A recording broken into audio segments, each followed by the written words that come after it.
کے لیے محلہ طویل فرمائے۔ حضرات ذی وقار، ہم یقیناً اپنی زندگی کے قیمتی ترین ایام بسر کر رہے ہیں۔ ماہ رمضان اللہ احکم الحاکمین کی طرف سے اہل ایمان کے لیے سعادت کا پیغام لے کر آتا ہے۔ آج کے خطبہ جمعہ میں انشاءاللہ اختصار کے ساتھ 3 نکتے آپ حضرات کے سامنے رکھنے کی کوشش کروں گا۔ اللہ احکم الحاکمین سے دعا ہے وہ مجھے حق سچ بیان کرنے کی توفیق نصیب فرمائے اور پھر ہم سب کو اس پہ عمل کی توفیق نصیب فرمائے۔ پہلی بات وہ یہ ہوگی کہ رمضان کے ایام قیمتی دن ہیں، ان کی قدر کیجئے، ان کی ناقدری مت کیجئے۔ دوسری یہ ہے کہ رمضان ایمان کا پیغام لے کر آتا ہے۔ ہم نے دیکھنا ہے کہ ہمارے اندر ایمان کتنا ہے۔ اور تیسری موجودہ جو پریشانی جس نے پوری عالم انسانیت کو اپنے لپیٹ میں لیا ہوا ہے، اس سے نجات کا کیا طریقہ کار ہے۔ وہی رسول علیہ السلام کی حدیث ہے کہ رمضان کا مہینہ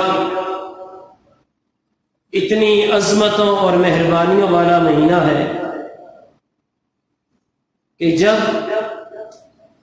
اس مہینے کی ابتدا ہونے لگتی ہے تو خود اللہ رب الجلال اہل ایمان کے لیے اپنی جنت کے دروازوں کو کھلوا دیتے ہیں۔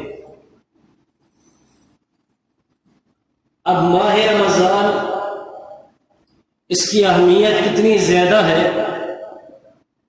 اب اس بات سے اندازہ لگائیے۔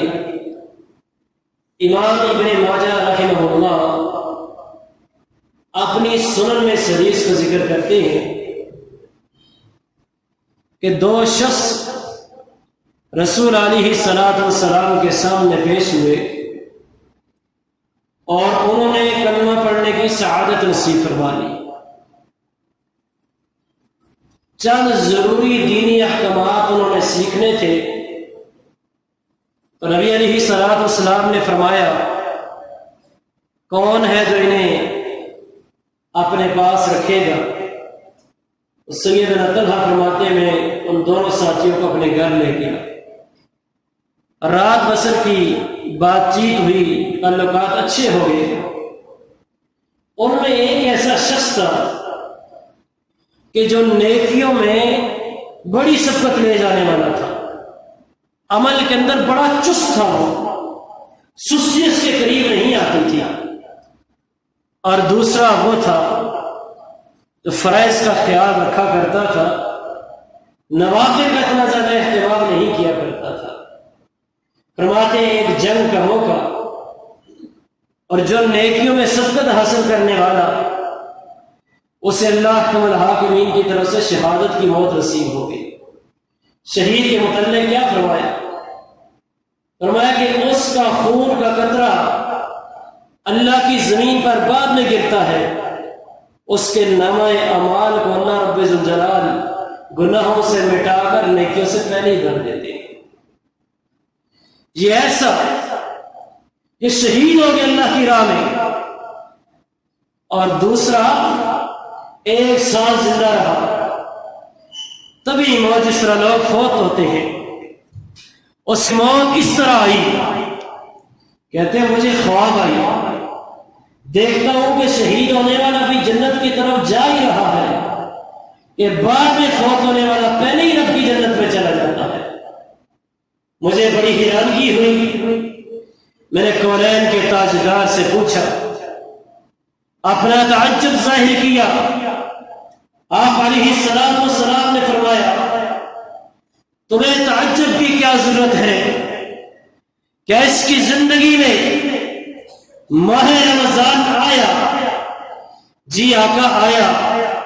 فرمایا اس نے رمضان میں اللہ کو اتنا خوش کیا، اللہ کو اتنا راضی کیا کہ اس کی عبادت کی وجہ سے اللہ کو الحاکمین اس کو شہید سے بھی بڑا جلوہ فرما دیا۔